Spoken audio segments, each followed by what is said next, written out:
महाराष्ट्रामध्ये मराठी माणसांना, मराठी नागरिकांना, मराठी फॅमिलीला अनेक संकटाचा सामना करावा लागत आहे आणि भविष्यामध्ये लागणार आहे.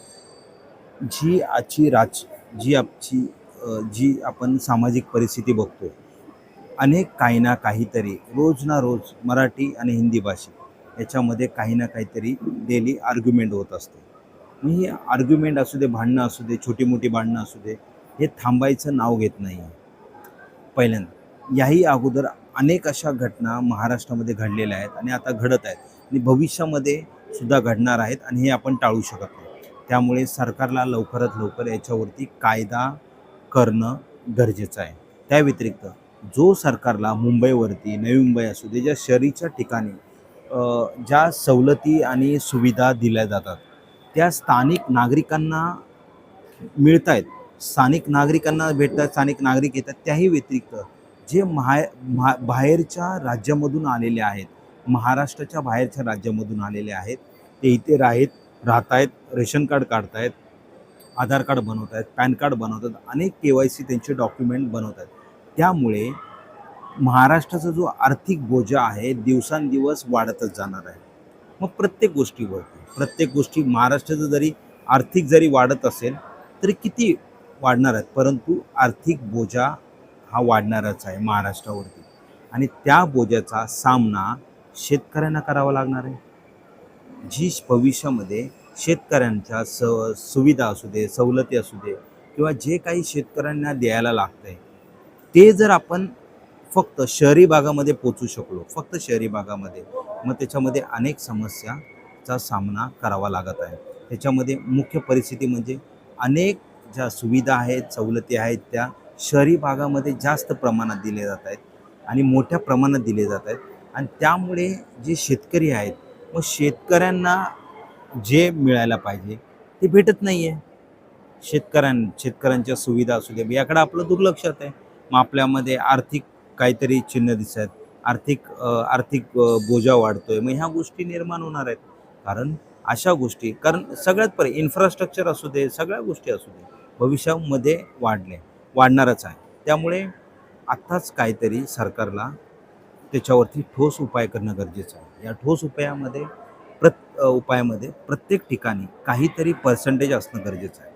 सगळ्यात महत्त्वाचं म्हणजे मग हे पर्सेंटेज इम्प्लिमेंटेशन होणं गरजेचं आहे आणि सरकारने याच्यावरती कारवाई करणं गरजेचं आहे. सरकार कधी कारवाई करणार माहीत नाही, परंतु कारवाई करणं गरजेचं आहे. नाहीतर महाराष्ट्रातील स्थानिक नागरिकांना याचा सामना करावा लागणार आहे आणि भविष्यामध्ये अनेक अडचणीचा सामना करावा लागणार आहे. यासाठी मी जो हा व्हिडिओ बनवतो आहे, मग ते एकनाथ शिंदे साहेब असू दे किंवा प्रत्येकाने हा व्हिडिओ बघावा. महाराष्ट्राचे मराठी जेवढे मराठी मुख्यमंत्री होऊन गेलेले आहेत किंवा कोण आमदार असतील किंवा कोण खासदार असेल, कोण केंद्रामध्ये काम करत असतील, तर त्यांनी हा माझा व्हिडिओ नक्की बघावा. कारण भविष्यामध्ये मराठी माणसाला याचा सामना करावा लागणार आहे. त्यामुळे यासाठी काही पर्सेंटेज, मग ते नोकरीमध्ये असू दे किंवा शाळेमध्ये असू दे, महाविद्यालयामध्ये असू दे किंवा अनेक ठिकाणी या सगळ्या प्रक्रियेमध्ये जे काही दैनंदिन जीवनामध्ये लागतं, मग ते घर असू दे, जे काय असेल, त्या सगळ्या प्रक्रियेमध्ये पर्सेंटेजप्रमाणे काम करणं गरजेचं आहे. मग यामध्ये जर रूम जर विकायची झाली किंवा फ्लॅट विकायचा झाला किंवा फ्लॅट रेंटवरती द्यायचं जरी झालं, तर त्यासाठी 80% मराठी माणसाला गेला पाहिजे. मग शाळेमध्ये विद्यार्थी जर स्कूल असेल, KG असेल किंवा ज्युनियर सिनियर असेल, तिथे जर ॲडमिशन द्यायचं झालं तर 80% मराठी माणूस पाहिजे. जर 80% मराठी माणूस नसेल तर तुम्ही त्याच्यावरती काही पर्सेंटेज ठीक आहेत. त्याही व्यतिरिक्त महाविद्यालयामध्ये 80% ह्या जागा मराठी माणसांना मिळाल्या पाहिजेत.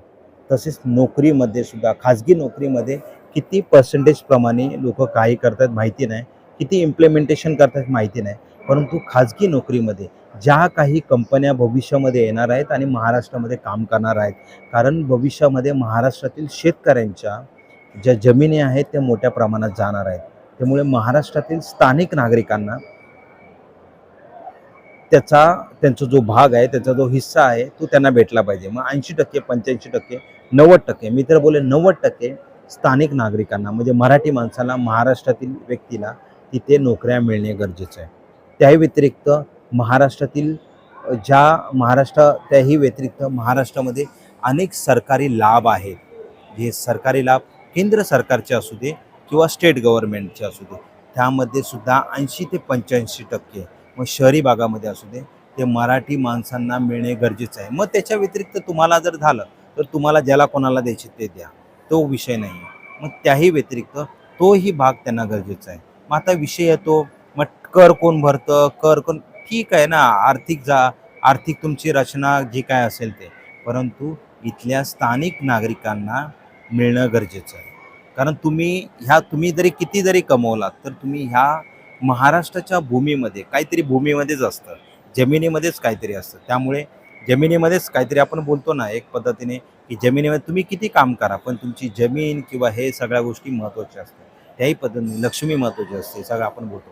त्याही पद्धतीने आपल्याला जमीन आपण बोलतो महाराष्ट्राची भूमी, याच्यामध्ये असं आहे की आपण सोनं पिकवू शकतो. म्हणजे कुठलाही दगडी जरी माणूस असेल तर तो इथे सोनं पिकवू शकतो. अशा पद्धतीने महाराष्ट्रामध्ये लोक कामं करत असतात किंवा तो आर्थिक फायदा घेत असतात. त्यामुळे महाराष्ट्राच्या भूमीमध्ये